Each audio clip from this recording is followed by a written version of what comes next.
जय माता दी। दुर्गा सप्तशती का 10वां अध्याय। ऋषि बोले, अपने प्राण प्रिय भाई निशुंभ की मृत्यु देखकर, इस प्रकार सेना को भी मरता देखकर कुपित होकर शंभु कहने लगा, अरे दुष्ट दुर्गा, तू बल के घमंड से गर्व मत कर। अरे अभिमानी, तू तो अन्य स्त्रियों के बल के सहारे लड़ रही है। देवी बोली, अरे दुष्ट, मैं अकेली हूँ। संसार भर में मेरे समान दूसरी कोई और नहीं। ये तो मेरी विभूतियाँ हैं, मुझमें ही प्रवेश कर रही हैं। इतना कहते ही ब्रह्माणी आदि सभी शक्तियां उस देवी के शरीर में समा गई। अकेली अंबिका देवी रह गई। देवी बोली, मैं अपनी ऐश्वर्य शक्ति संपन्न अनेकों विभूतियों के रूपों में यहाँ पहले विद्यमान थी। अब मैंने सभी रूप समेट लिए। अब तो अकेली मैं युद्ध में खड़ी हूँ, तू भी स्थिर हो जा। ऋषि बोले, तब सभी देवता एवं दानवों के देखते देखते देवी और शुंभ इन दोनों में युद्ध छिड़ गया। तीखे बाणों की वर्षा तथा भयंकर अस्त्र शस्त्र से उन दोनों का युद्ध सभी लोगों के लिए भयंकर प्रतीत होने लगा। जितने भी अंबिका दिव्य से दिव्य शस्त्र छोड़ती जाती, दानव उन्हें निवारण अस्त्रों द्वारा तोड़ जाता। इसी प्रकार परमेश्वरी अंबिका भी खेल खेल में हुंकार आदि शब्द द्वारा दानव से छोड़े हुए शस्त्र को तोड़ती गई।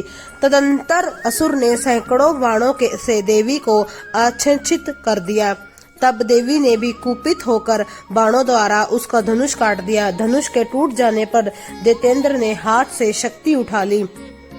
अभी शक्ति उसके हाथ में ही थी कि देवी ने चक्र द्वारा वह शक्ति काट डाली।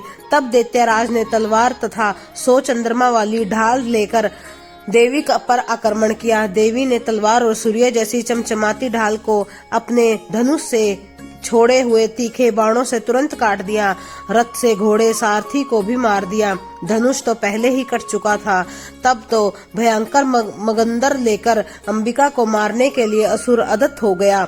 उसके आते ही मुगंदर को भी तीखे तीरों से काट दिया। फिर भी वह असुर मुक्का तानकर बड़े वेग से दौड़ा। जाते ही उसे असुर ने देवी के हृदय में मुक्का मार दिया। देवी ने उसकी छाती पर एक चपेट जमा दी। देवी की उस चपेट के लगते ही वह असुर पृथ्वी पर गिर पड़ा। गिरकर भी सहसा उसी प्रकार उठ खड़ा हुआ।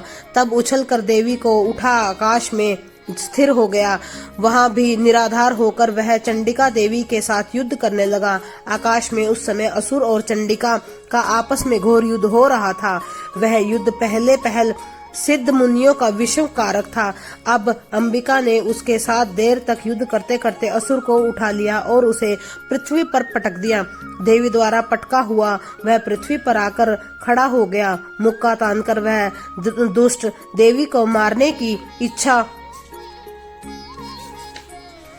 से बड़े वेग से दौड़ा।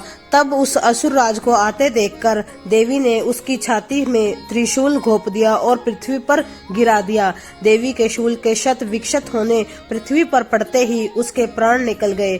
उसका गिरना भी समुद्र, द्वीप और पर्वतों के साथ सारी पृथ्वी को हिला देने वाला था। उस दुरात्मा के मरते ही सारा जगत स्वस्थ और प्रसन्न हो गया। आकाश भी बहुत साफ दिखाई देने लगा। पहले जो उपद्रवी मेघ उठ रहे थे तथा उल्कापात हो रहे थे, वे सभी शांत हो गए। दैत्य के मारे जाने पर नदियां भी अपने अपने मार्ग पर चलने लगी। उसकी मृत्यु होते ही सभी देवताओं के मन प्रसन्न हो गए। गंधर्व मनोहर गायन करने लगे। दूसरे लोग बाजे बजाने लगे। अप्सरा गण नाचने लगी। वायु पवित्र होकर चलने लगी। सूरज उज्जवल होकर चमकने लगा। शांति हुई। अग्निशालाओं की अग्नियां जलने लगी। दिशाओं की भयंकर आवाजें शांत हो गई। इस प्रकार से दुर्गा सप्तशती का 10वां अध्याय समापन होता है। जय माता दी। इसी प्रकार से दुर्गा सप्तशती के आगे के अध्याय जानने और सुनने के लिए मेरे चैनल को शेयर कीजिए, सब्सक्राइब कीजिए। माता रानी आपकी हर मनोकामना पूर्ण करे। जय माता दी।